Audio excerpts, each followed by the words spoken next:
Recording studio Rajgir.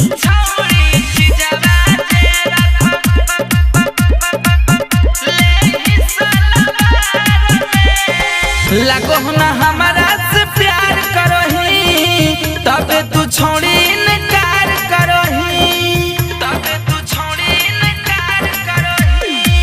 लगो ना हमारा से प्यार करोही तबे तू छोड़ी इनकार करोही।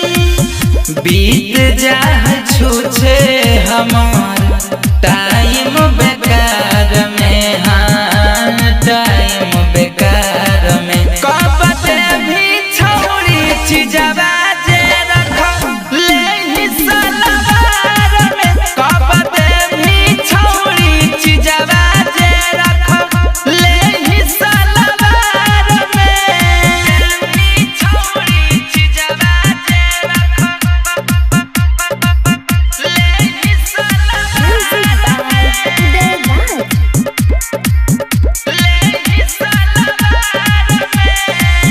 बोलया बकहिया छोड़िए भी हमारा पास के, साच कहियो ना होबो बहरा दास के।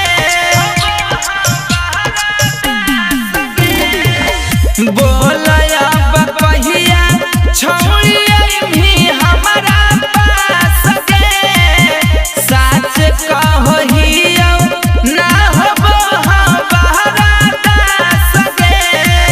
लागी गेल धार छोड़ी हमार